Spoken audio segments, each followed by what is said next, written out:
Familia moja kutoka Kisii inahangaika baada ya mwana wao kutoweka kwa miezi 7 sasa jijini Nairobi. Kwa mujibu wa familia hiyo, Hesbon Ochoki aliyekuwa mfanyakazi wa kampuni ya G4S katika eneo la Cabanas hapa Nairobi alipotea ghafla, huku uchunguzi ukionyesha kwamba simu yake ilizimwa katika eneo la Kware. Crispin Otieno alitembelea familia ya Hesbon na kuandaa taarifa ifuatayo. Katika kijiji cha Bogichoncho, maeneo ya Bobasi, kaunti ya Kisii, tunakutana na familia yake Hesbon Ochoki. Familia hii imepitia madhila chungu nzima ikimtafuta mwana wao mwenye umri wa miaka 27 ambaye alikuwa jijini Nairobi akijichumia riziki. Uchungu wa mamake Hesbon kukosa mwanawe kwa zaidi ya miezi 7 hausemezeki.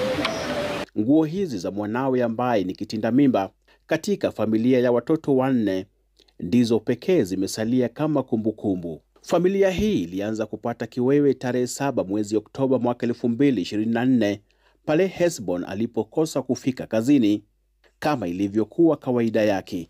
Serikali ya Ruto ndafanya namna gani? Simbarati nisaidie, mimi nakuomba nisaidie. Nisaidie haki, mimi nalia machozi. Ninalia haki. Sasa nawaomba tu yeyote tu mwenye ako na statement yeyote tu atusaidie tukaweza kuridhika.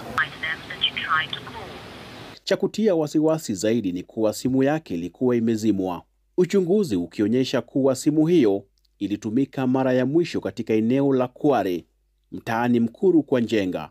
Tangu siku hiyo hadi sasa ni miezi 7 na Hesbon hajapatikana. Kinachong'ata maini zaidi kwa familia hii ni kuwa mwanao anasemekana kupokea mshahara wake wa pili muda mfupi kabla ya kutoweka. Hata sisi tumeshindwa njia gani ambayo tutatumia ili apatikane. Shughuli ya kumsaka mwana wao imekuwa mlima, huku familia hii ikiuza kila cha thamani ili kugharamia shughuli hiyo, haswa safari za mara kwa mara kutoka Kisii hadi jijini Nairobi. Na bila shaka ni hali ya kutamausha katika familia hii, kwani ni takriban zaidi ya miezi 7 tangu Hesbon kuonekana hapa. Familia yake ikizidi kutoa wito kwa maafisa wa usalama kufanya juu chini ili kujua mahali aliko mpendwa wao. Crispin Otieno, runinga ya Citizen, katika kijiji cha Bogichoncho, Bobasi, kaunti ya